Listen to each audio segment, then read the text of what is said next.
News చూస్తున్నాం. TMC chief Mamata బెనర్జీకి వరుస షాకులు తగులుతున్నాయి. పార్టీలో మమతాపై తిరుగుబాటు మొదలవుతున్నట్లుగా తెలుస్తోంది. బీజేపీతో టీఎంసీ ఎంపీలు టచ్లోకి వెళ్లారని, దాదాపుగా 20 మంది టీఎంసీ ఎంపీలు బీజేపీ హైకమాండ్తో టచ్లోకి వెళ్ళినట్లుగా వార్తలు వస్తున్నాయి. టీఎంసీకి లోక్సభలో 28, రాజ్యసభలో 13 మంది ఎంపీలు ఉన్నారు. ఇండీ కూటమిలో కాంగ్రెస్ తర్వాత రెండో అతిపెద్ద పార్టీ టీఎంసీనే. 20 మంది ఎంపీలు బీజేపీలోకి వెళ్లే అవకాశం ఉన్నట్లుగా తెలుస్తోంది. ఒకవేళ వెళ్తే టీఎంసీ బలం సగానికి పైగా పడిపోయే ఛాన్స్ ఉంది. ఇప్పటికే రాష్ట్రంలో 2గా టీఎంసీ ఎమ్మెల్యేలు కూడా చీలిపోయారు. 60 మంది అసమ్మతి ఎమ్మెల్యేలతో తామే అసలైన టీఎంసీ అంటూ రెబల్ వర్గం ప్రకటించుకుంది. ప్రతిపక్ష నేతగా రితబ్రత బెనర్జీని ఇప్పటికే అసెంబ్లీ స్పీకర్ ప్రకటించారు. మమత ఎంపిక చేసినటువంటి నేతను కాదని రితబ్రతను లీడర్ ఆఫ్ అపోజిషన్గా ఎంపిక చేశారు. సీఎం సువేందు నిర్వహించినటువంటి సమావేశానికి అసమ్మతి నేతలు కూడా హాజరైనట్లుగా తెలుస్తోంది. ఇప్పటికే అసెంబ్లీలో అణగదొక్కినటువంటి బీజేపీ ఇప్పుడు పార్లమెంట్లో కూడా టీఎంసీని తీవ్రమైన దెబ్బ కొట్టాలని చూస్తోంది. ఒక రకంగా మహారాష్ట్ర మోడల్ని ఫాలో అవుతున్నట్లుగా కనపడుతోంది.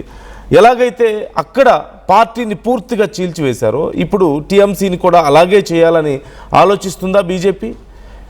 తమ సుదీర్ఘ కాలపు ప్రత్యర్థిని ఇక కోలుకోలేని దెబ్బ కొట్టి పార్టీ మనుగడకే కష్టం తీసుకొచ్చేటువంటి పరిస్థితి చేయబోతుందా అనే ప్రశ్న ఇక్కడ ఉత్పన్నమవుతోంది. మధు జాయిన్ అవుతున్నారు. మా ప్రతినిధి మధుని అడిగి మరిన్ని డీటెయిల్స్ తెలుసుకుందాం. మధు, ఏం జరగబోతోంది? అతి త్వరలో ఎంపీలు కూడా చీలబోతున్నారా? అంటే మొదటి నుంచి పశ్చిమ బెంగాల్లో కాస్త పొలిటికల్ హైటెన్షన్ నడుస్తా ఉంది. ఎప్పుడైతే మమతా బెనర్జీ ఓటమి చెందిన తర్వాత పరిస్థితులు మారిపోయాయి. మమతా బెనర్జీ పైన తిరుగుబాటు స్టార్ట్ అయింది. ఆమె పైన మొదట్లో పార్టీలో ఏదైతే అభిషేక్ బెనర్జీ, మమతా బెనర్జీ అల్లుడు, ఆధిపత్యం ఎక్కువైపోయింది. పార్టీని మొత్తం ఆయనే కంట్రోల్లోకి తీసుకున్నారు. ఆయన చెప్పండి ఏ పని జరగనటువంటి పరిస్థితి పార్టీలో కానీ ప్రభుత్వంలో కానీ అభిషేక్ బెనర్జీ ఇన్వాల్వ్మెంట్ కి సంబంధించి అప్పటి నుంచి అసమ్మతి స్టార్ట్ అయింది. ఇక మమతా ఓటమి తర్వాత బహిరంగంగా బాహాటంగా బయటికి నాయకులు వస్తున్నారు, మాట్లాడుతూ ఉన్నటువంటి పరిస్థితి. ఉన్న ఘోరమైన ఓటమి తర్వాత మమతకి షాకుల పైన షాకులు. ఇప్పుడు 20 మంది ఎమ్మెల్యేలు టీఎంసీ ఎమ్మెల్యే టచ్ లోకి వెళ్తే అంతకంటే ముందే రితబ్రత ఈయన ప్రస్తుతం ప్రతిపక్ష నాయకుడిగా ఎన్నుకున్నటువంటి పరిస్థితి. దీనికి రీజన్ సువేందు అధికారి ఏర్పాటు చేసిన సమావేశానికి ముఖ్యమంత్రితో సమావేశం కావడం, మీటింగ్ ఏర్పాటు చేయడంతో వెంటనే మమతా బెనర్జీలను పార్టీ నుంచి సస్పెండ్ చేసింది. సస్పెండ్ చేసినటువంటి రితబ్రత బెనర్జీకి దాదాపు 64 మంది ఎమ్మెల్యేల మద్దతు ఉంది. ఈ 64 మంది ఎమ్మెల్యేలతో పాటు ఇంకా కొంతమంది కలిసి వచ్చేవాళ్ళు ఉన్నట్టుగా తెలుస్తా ఉన్నారు. ఇప్పుడు 20 మంది ఎవరైతే బీజేపీకి టచ్ లోకి వెళ్తున్నామని చెప్తున్నారో వారందరితో కలిసి ఇప్పుడు మహారాష్ట్రలో ఎట్లయితే పార్టీకి సంబంధించిన విషయంలో శివసేన పార్టీ పూర్తి స్థాయిలో షిండే చేతిలోకి ఎలా వెళ్ళిపోతే ఏక్నాథ్ షిండే చేతిలోకి, అట్లాగే ఇక్కడ రితబ్రత బెనర్జీ చేతిలోకి పార్టీ వెళ్ళిపోయే అవకాశం ఉంది. పార్టీలో చీలికొచ్చే దిశగా ముందుకు పోతున్నట్టు కనిపిస్తా ఉంది. జరుగుతున్న పరిణామాలు అయితే ప్రస్తుతం మమతా బెనర్జీ ఎంపిక చేసిన నేతను కాదని చెప్పేసి రితబ్రత లీడర్ ఆఫ్ అపోజిషన్ గా ఎంపిక చేయడం అనేటువంటి ఒక సింబాలిక్ గా కనిపిస్తా ఉంది ప్రస్తుతం. రానున్న రోజుల్లో పశ్చిమ బెంగాల్లో మరిన్ని ఇట్లాంటి ఇన్సిడెంట్స్ చూసేటువంటి అవకాశం ఉంది.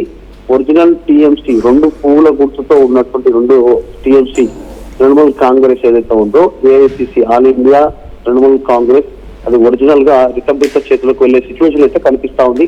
దీనిపైనే ప్రస్తుతం మమతా బెనర్జీ తలబట్టుకుంటున్నారు. ఏం జరుగుతుంది అనేటువంటి ఒకవైపు ఇదంతా జరుగుతూ ఉంటే అభిషేక్ బెనర్జీ పైన దాడి చేయడము, గ్రౌండ్ లోకి వెళ్తే ఆయన పైన వెంటనే ఒక స్కామ్ కి సంబంధించినటువంటి దాంట్లో ఈడీ ఎంక్వైరీకి పిలవడము, ఇప్పుడు ఈ పార్టీలో తిరుగుబాటు ఒక్కసారిగా తుఫాన్ చుట్టినట్టు ముసలం చుట్టినట్టు ఒక్కసారిగా మమతా బెనర్జీ చుట్టూ ఓటమి తర్వాత ఇలాంటి సమస్యలు చుట్టుకున్నటువంటి సిచ్యువేషన్ కనిపిస్తా ఉంది. సో త్వరలోనే మరిన్ని మార్పులు చేర్పులు సెన్సేషన్స్ జరిగే అవకాశం ఉంది పశ్చిమ బెంగాల్లో. Right. Thank you Madhu, thanks for the details. ఇక్కడ చాలా ఇంట్రెస్టింగ్ అప్డేట్ కూడా మనం గమనించాలి.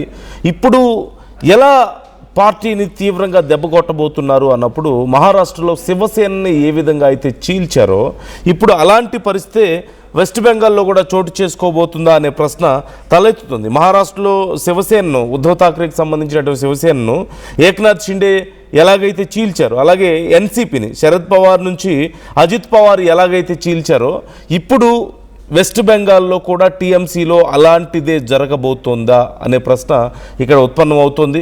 ఈ నేపథ్యంలో మరి రాజ్యాంగ ప్రకారం ఇది తప్పు కదా అనే ప్రశ్న కూడా రావచ్చేమో.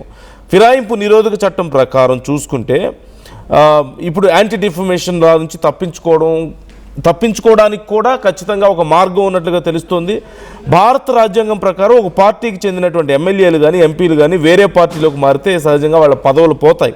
ఇప్పుడు ఎలాగైతే ఇక్కడ తెలంగాణలో మనం చూస్తూనే ఉన్నాం కదా, కాంగ్రెస్లో మా బీఆర్ఎస్ ఎమ్మెల్యేలు వెళ్ళిపోయారని చెప్పేసి కోర్టు కేసులు, ఈ గందరగోళం అంతా మనం చూస్తూనే ఉన్నాం. కానీ మొత్తం సభ్యుల్లో గనక ఒకవేళ 3/2 మంది ఒకేసారి గనక విడిపోతే చట్టపరంగా వాళ్ళ మీద ఎలాంటి చర్యలు తీసుకోవడానికి అవకాశం ఉండదు. ఇప్పుడు బెంగాల్ టీఎంసీలో మొత్తం 80 మంది ఎమ్మెల్యేల్లో చట్టం పరిధి నుంచి తప్పించుకోవడానికి కనీసం 54 మంది ఎమ్మెల్యేలు బీజేపీకి అవసరం అయ్యారు. ఇప్పుడు తిరుగుబాటు నేత ఇప్పుడు రితత్ బెనర్జీ వెనక ప్రస్తుతం 50 మందికి పైగా ఎమ్మెల్యేలు మద్దతు ఉందనే టాక్ వినిపిస్తోంది. ఈ నేపథ్యంలో అంటే దాదాపుగా ఈ మ్యాజిక్ ఫిగర్కి సమానంగా దగ్గరగా ఉన్నట్లుగా కనపడుతుంది. ఇంకొక 4-5 మాత్రమే డిఫరెన్స్ కనిపిస్తుంది. ఆ 4-5 కూడా ఎలాగైనా మేనేజ్ చేసుకుంటే రాజ్యాంగ ప్రకారం కూడా ఇప్పుడు వారి మీద చర్యలు తీసుకోవడానికి అవకాశం లేదు. అట్ ది సేమ్ టైం ప్రతిపక్ష నాయకులుగా ఇప్పటికే గుర్తించారు స్పీకర్ వాళ్ళని. సో ఇప్పుడు మమతా బెనర్జీకి అసలు టీఎంసీనే లేకుండా పోయే పరిస్థితి కనపడుతుంది. చాలా క్లియర్గా తమ చిరకాల శత్రువు, రాజకీయ ప్రత్యర్థి, ఒక రకంగా శత్రువు అనే చెప్పాలి బీజేపీకి మమతా బెనర్జీ. ఆ స్థాయిలో వాళ్ళిద్దరి మధ్యలో అక్కడ పోటీ ఉంది. పూర్తిగా అసలు వాళ్ళ పార్టీ మనుగడే లేకుండా బీజేపీ ప్లాన్ చేస్తుందా? ఒకవేళ ఇలాగే కనుక ఉంటే ముందు మళ్ళీ ఎక్కడ బలం పుంజుకుంటుందో అన్న ఆలోచనతోనో, లేకపోతే రాబోతున్నటువంటి ఎన్నికల్లో, స్థానిక సంస్థల ఎన్నికల్లో కానీ ఇతర ఎన్నికల్లో ఎక్కడ తమకి ఇబ్బంది కలుగుతుందో అన్న ఆలోచనతో అసలు పూర్తిగా బలహీనురాల్ని చేసే ఆలోచన, పార్టీయే లేకుండా, పార్టీ మనుగడే లేకుండా చేసేటువంటి ఆలోచనలో బీజేపీ ఉందా? పూర్తిగా వెస్ట్ బెంగాల్ని తమ ఆధీనంలోకి తెచ్చుకునే ఆలోచనలో బీజేపీ ఉంది. మనకి చాలా క్లియర్గా కనపడుతుంది. సో మహారాష్ట్రలో లాగానే ఇక్కడ కూడా హైడ్రామా నడిపిస్తున్నారు. దీనికోసం టీఎంసీ అధిష్టానం తమ శాసనసభ పక్షనేతగా శోభన్ దేవ్ చటోపాధ్యాయని ఎన్నుకున్నట్లుగా ఒక లేఖ వచ్చింది. అయితే అందులో తమ సంతకాలను ఫోర్జరీ చేశారంటూ ఇప్పుడు సందీప్ పన్, అలాగే రితత్ బెనర్జీ సహా అనేక మంది ఎమ్మెల్యేలు ఇప్పుడు తిరుగుబాటు చేస్తున్నారు. దీనికి సంబంధించి సిఐడి విచారణ కూడా జరుగుతున్న పరిస్థితి కనపడుతుంది. తనను పార్టీ నుంచి బహిష్కరించినా సరే మెజార్టీ ఎమ్మెల్యేలు తన వైపే ఉన్నారు అని వీళ్ళు సవాల్ చేస్తున్నటువంటి పరిస్థితి కనపడుతుంది. ఇక ఢిల్లీ బీజేపీ కేంద్ర నాయకత్వం నుంచి కుట్ర జరుగుతుంది. మా ఎమ్మెల్యేలను ఇళ్ల నుంచి బయటకు రాకుండా చేస్తూ పార్టీని వీడి కొత్త టీఎంసీ పెట్టాలంటూ పోలీసులు కేంద్ర సంస్థల ద్వారా ఒత్తిడి తెస్తున్నారంటూ మరోపక్క మమతా బెనర్జీ స్వయంగా ఆరోపిస్తున్నటువంటి పరిస్థితి కనపడుతుంది. ఇది ఇంతకుముందు మనం చెప్పుకున్నట్లుగా మహారాష్ట్ర మోడల్కు ఒక రకంగా బలం చేకూర్చుతుంది. మహారాష్ట్రలో ఎలాగైతే చేశారో ఇప్పుడు వెస్ట్ బెంగాల్లో కూడా అదే చేయబోతున్నారు. అసలు పార్టీ అనేది మనుగడ లేకుండా చేయడం, ఎవరైతే ఇన్నేళ్లుగా పార్టీని నడిపించారో వాళ్ళకి బలం లేకుండా చేసి 3/2 సభ్యులను కనుక లాగేసుకుంటే ఇక పూర్తిగా పార్టీ పట్టుత్వం కోల్పోతుంది. రాజ్యాంగపరంగా వాళ్ళ మీద చర్యలు తీసుకోవడానికి కూడా అవకాశం లేదు. కాబట్టి అలాంటి ఒక పరిస్థితిని ఇప్పుడు 50 మంది వీళ్ళ వైపు ఉన్నారు, 80 మందిలో 54 మంది కనుక ఒకవేళ వస్తే ఇటువైపు ఇక అంతే సంగతి. సో ఇప్పుడు మమతా బెనర్జీ ఏం చేయబోతున్నారు, అవకాశం ఏంటి అనేది ఇక్కడ అతిపెద్ద ప్రశ్న. ఇక్కడ మహారాష్ట్ర మోడల్ అమలు చేస్తున్నారని చెప్పి ఇప్పటికే విమర్శలు అయితే చేస్తున్నారు.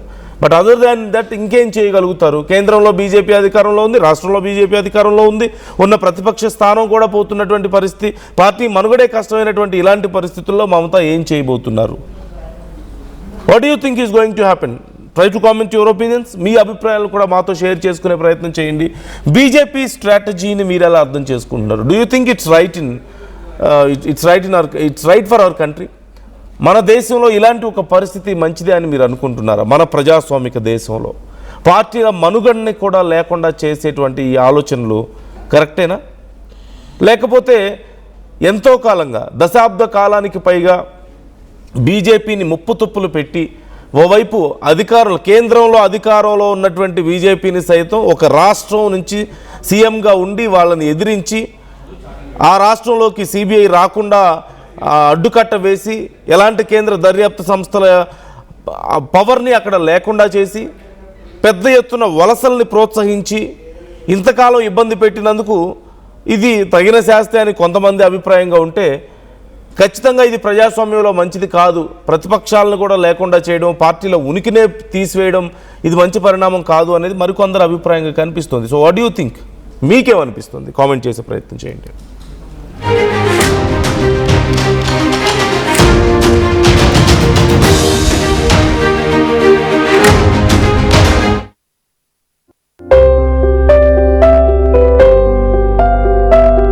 చిన్న చిన్న ఆనందాలు 35 ఏళ్లుగా నా జీవితంలో లేవు. 35 ఏళ్లుగా నేను డైపర్లలో బ్రతికాను. 6 సెంటీమీటర్ల ఫిస్టులా నా మూత్రాశయంలో లీకు కారణమైంది. ఎవరూ నాకు సహాయం చేయలేకపోయారు.